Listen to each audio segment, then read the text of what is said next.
다속 영모의 생명의 말씀 다속 강의 제6강 온통 하나가 되는 지혜 온통 하나가 되는 지혜 두 번째 시간입니다. 오늘은 대동조건 대동조건이란 제목으로 말씀드리겠습니다. 요전에 물음 부름 푸름에 대해서 얘기하였는데 하루 세 가지를 살피고 지낸다는 증자의 말을 통해 충신습을 살펴보라는 말을 하였습니다. 속고지 밑비에서 속고지 밑비인 것을 익히자는 증자의 말을 보았습니다. 속의 속을 고지곱게 믿음으로써 비교하고 그렇게 하는 것을 익히는데 일생을 바치라고 하였습니다. 이것을 충신습으로 표현할 수 있습니다. 그런데 밑비는 신을 말하는데 이 신은 요즘 상인들이 쓰는 신이 아닙니다. 상인들은 쓸 용자를 붙여서 씁니다. 신용이 떨어지면 장사를 해먹지 못하고 도무지 못 산다고 하면서 신용합니다. 그 때문에 늘 남의 신용을 얻으려고 하고 남이 날 신용하기를 바랍니다. 신용 따위의 신은 신이 아닙니다.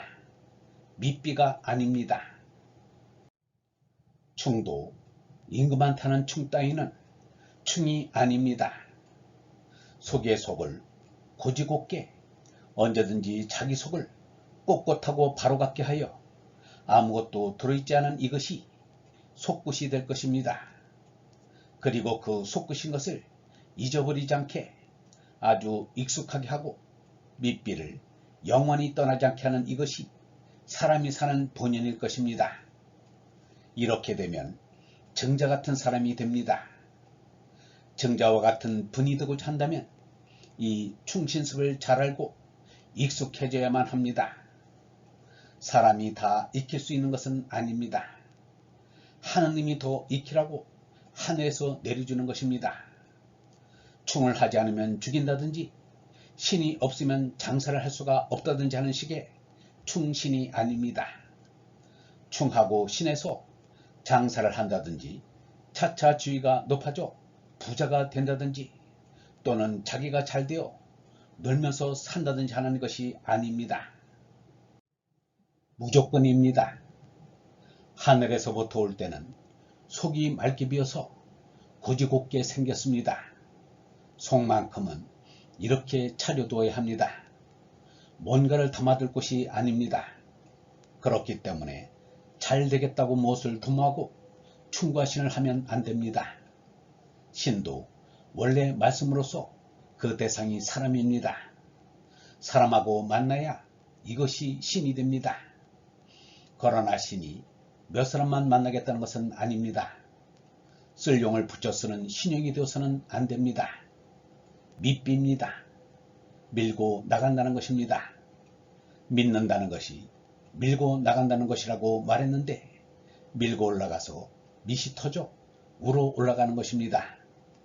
곧 맨 밑에 가서 온통 터지게 될 때까지 끌고 올라가는 것이 믿음이라고 합니다.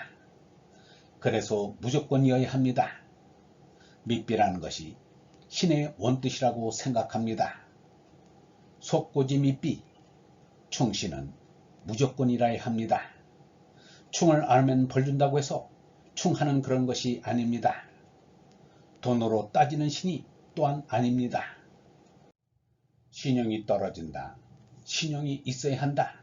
이런 말이 있습니다. 예전에는 젊은 사람이 사람 노릇을 잘못하면 장가를 못 간다고 하여 얌전한 것을 장가드는 조건으로 내세웠습니다. 사람이 세상에 태어나 실없는 부모, 실없는 선생에게서 배워 자기 속에만 믿고 자라는데 무슨 사람의 노릇을 알 까닭이 있겠습니까? 그렇게 해서 사람이 되겠습니까? 제대로 되지 못합니다. 그래서 무조건 충신이 필요합니다.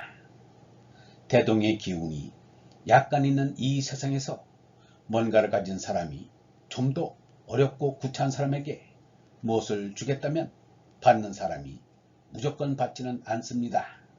조건이 있습니다. 받는 사람이 조건이 있는데 무조건이란 조건을 내겁니다. 우리가 보기에도 어려운 사람이 돈 많은 사람에게 도움을 받을 때 무조건이 아니면 안 받겠다고 합니다. 조건을 붙이면 안 받겠다고 합니다.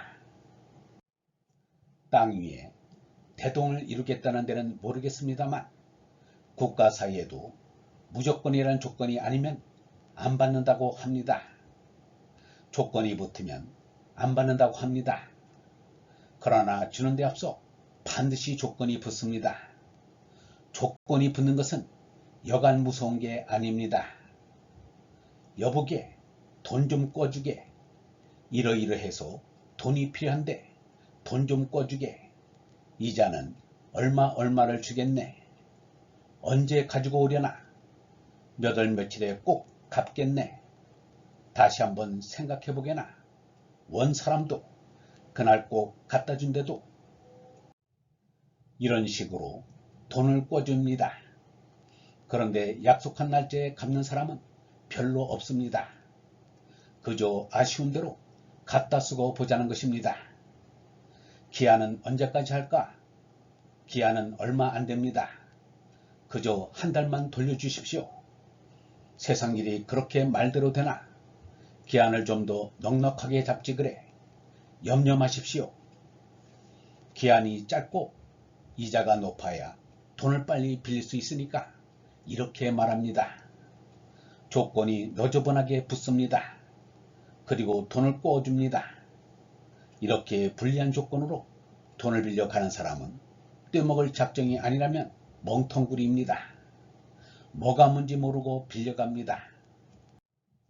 뒤보러 갈 때와 보고 나와서 마음이 달라진다고 합니다. 돈을 빌릴 때는 가진 소리를 하고 급한 대로 빌렸습니다. 그래서 구구한 조건이 내붙습니다. 멍텅구리가 아니면 못난 사람들입니다. 국가와 국가 사이에도 여간한 주의가 필요한 게 아닙니다.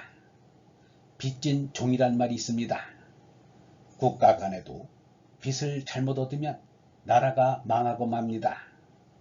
정말 믿는 사람이 있다면, 정말 대동의 뜻으로 믿는 사람이 있다면 무조건으로 줄 수 있습니다. 이 사람은 잘 모릅니다만 미국에서 도로 해주는 어떤 것은 정말 무조건으로 해주는 것 같아 보입니다. 그러나 이 사람은 여기에 조건을 붙이고 싶습니다. 이 사람이 겪은 것을 예로 드는 것이 실례입니다만 이 사람은 돈이라고는 없는 사람입니다. 돈이 없는 사람이 돈거래를 할 리는 없습니다. 그런데도 몇 푼 안 되는 돈을 더 어려운 사람이 와서 꿔달라는 경우가 있습니다. 이 사람은 그때 조금이라도 있으면 꿔줍니다.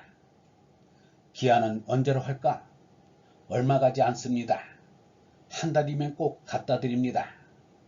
한번 다시 생각해보게. 2달을 작정해서 한 달 안에 가지고 오면 반갑고, 한 달이면 될 듯한 것을 2달로 잡고 그 기한을 넘지 않으면 그것 또한 반가운 것이니까 잘 생각해보라고 합니다. 만일 기한을 넉넉히 잡았는데도 기한을 넘기게 되면 미리 얘기를 해달라고 당부합니다. 이자는 얼마나 할까요? 이 사람아, 내가 무슨 고리대금업자인가? 편은 줄 것 없네. 이번만큼은 마침 돈이 있어서 빌려주는 것이니 이자는 필요 없네. 그렇게 할 수 있나요? 이러고 저러고 말할 것 없이 그러면 별일을 받겠네. 돈으로 이자를 달라는 것이 아니니 어려울 것 없네. 자네는 젊은 사람이니까 담배만큼은 끊어버리게. 2달 기한으로 돈을 꿔가니 더도 말고 2달만 담배를 끊게. 이렇게 해서 보냅니다. 이런 일이 몇 번 없었지만 약속을 지키는 사람은 평생 딱 한 번밖에 못 봤습니다. 그 밖에는 기한이 넘어도 말이 없습니다. 왜 먼저 와서 말하지 않느냐고 물으면 이렇게 대답합니다. 어떻게 빈손으로 갑니까? 아니, 나하고 약속은 돈이 안 되면 미리 알려주기로 한 게 아닌가? 어떻게 빈손으로 뵙겠습니까? 이런 얼뜬 사람이 있습니다. 이런 말을 하는 이유가 있습니다. 아까 말씀처럼 미국이 가난한 나라에게 여러 가지를 빌려주면서 이자를 받는지 안 받는지는 모르겠으나 안 받는다고들 말합니다. 그러나 이자를 정말 안 받는다면 담배를 끊는 것처럼 다른 별일을 붙여줘야 한다고 생각합니다. 기술도 돈도 물자도 없어서 도와주겠다는 것인데 이것을 받는 사람은 잘 쓸 줄을 알아야 합니다. 주는 사람은 기술, 돈, 물자를 빌려줍니다. 별 재주 없이 기업을 경영하는 사람에게 자본만 융통해주면 될 것 같이 생각해서 거저 빌려줍니다. 무조건으로 주는 것은 결과로 보면 참 뻔합니다. 이 사람이 보기에는 반드시 조건 하나 붙였으면 좋겠습니다.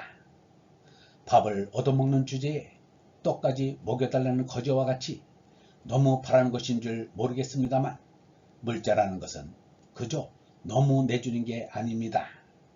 세상에서 상대 조건을 붙이는 것 같이 무서운 것은 없습니다. 조건을 붙여서 주려는 사람도 조건을 붙여서 받으려는 사람도 없겠습니다만 하늘은 조건을 가지고 있습니다. 이 사람은 대동의 조건이라면 받겠습니다. 너저분한 조건보다는 대동의 조건이라면 이것은 받고 싶습니다. 이치를 돌려 생각하면 남을 구원하여 대동으로 나간다는 것이 다같이 잘 사는 조건임이 분명하니까 기꺼이 받아들일 수 있습니다. 영성신학원 다속아카데미의 하늘소리였습니다.